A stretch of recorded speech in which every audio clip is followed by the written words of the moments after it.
Well, this is the Friday after Thanksgiving, which is 2 days before Advent begins on Sunday, November 30th in the year 2025. Advent begins on different days during different years. I love the years that begin on December 1st because the calendar is so neat and tidy, 1 to 24. But it doesn't always start out that way. It starts out at different times. It starts on the fourth Sunday before Christmas Day, and it ends on Christmas Eve. Okay, so something I started doing several years ago when I taught at an Episcopal school is I make an Advent wreath every year. There's several things that you might want for your Advent wreath. A lot of it's just tradition. It's not necessary. Let me tell you a little bit about Advent. Advent dates back to the 4th century, 400 years after Christ was born. But the making of Advent wreaths just didn't start until the 1800s when a Protestant preacher made a wreath for the children in their church school. And you know, we have deviated so far, and we believe so many things are necessary that really aren't. Now we traditionally use 4 candles to represent the 4 candles of the 4 Sundays before Christmas, and we like to think that since Noah and the Ark have always been purple and pink. Well, they didn't even start making Advent wreaths until the 1800s, and the first Advent wreaths used red candles. They did not use 4 candles. They used 24 red candles to represent each of the days in December up until Christmas Eve. So right from the very beginning, although I do and I will probably continue to do, buy these 3 purple candles, 1 pink, and then 1 big candle for the center, which we light on Christmas Day. But it doesn't have to be that way. So right from the very beginning, I want to tell you that there's a scripture in the Bible that says all things are lawful, but all things are not profitable. If you don't have the purple and pink candles, don't worry about it. Don't sweat it. I went to see, and I live in a tiny town which has very few shopping opportunities, but we do have a Family Dollar store and a Dollar General. At the Family Dollar store, I found these wonderful smelling frosted spruce candles in a little jar. Well, you could get 1 of those, you could get 4 of them, you could get 5 of them. At Dollar General, I found these little this little white pillar candle. You could put those around your wreath. Okay, we like to think that an Advent wreath should be round because that represents infinity or everlasting life. We also think it should have evergreen greenery wrapped into that, somehow tied into that wreath. And I use florist wire and florist snips. I first of all use these garden snips to prune my greenery so that it's the proper bite size that I can weave it around. But does it have to be this little cute thing that I got on Amazon? Usually I buy those at Family Dollar store. But this year they were out. I guess everybody else wanted one.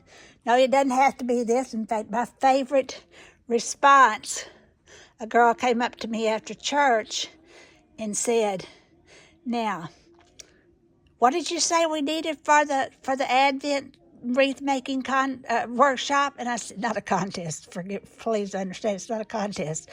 And I said, well, we need something round about which we can make this wreath, and we need some greenery, some evergreen greenery. The roundness and the greenery, evergreen, represents everlasting life. And she said, I think there's still a hubcap out in my front yard that rolled in from the street.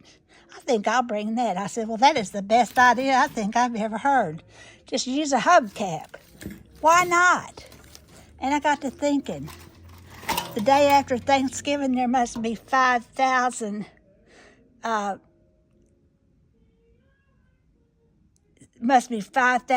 these aluminum pie plates. Well, why not cut a hole? Or you don't even have to cut a hole. It could be the place where the candle sits and keeps everything dry. And you could punch holes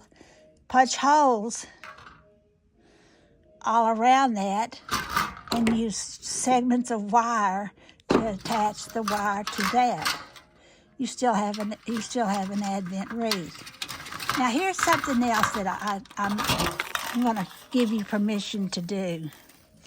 You may have one of these fake wreaths, these wicked fake wreaths at your house. Well, why not take that as the base and put wrap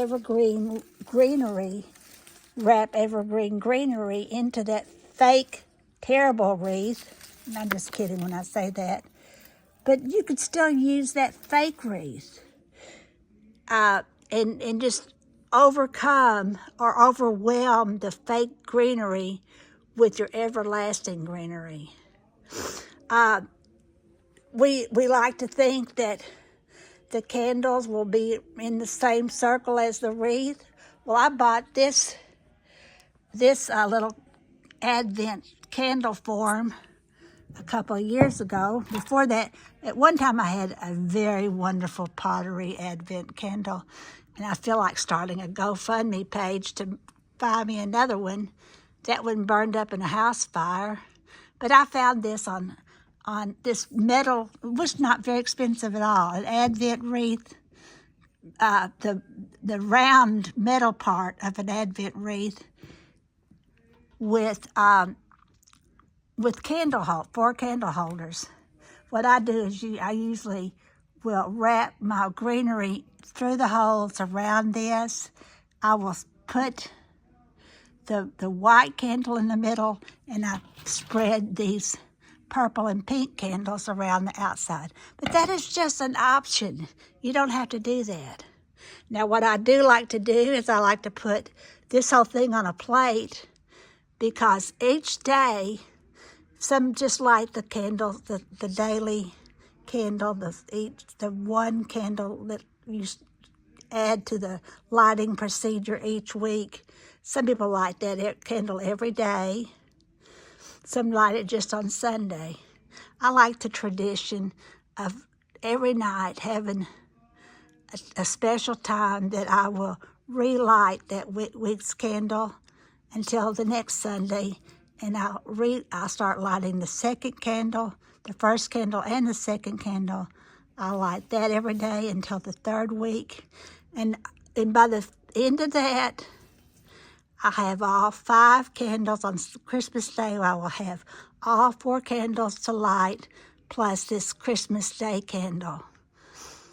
Advent is the season of light, and although a lot of things are optional, like what color the candle is not important, I do believe you need candles, and I do believe it's nice to have something green.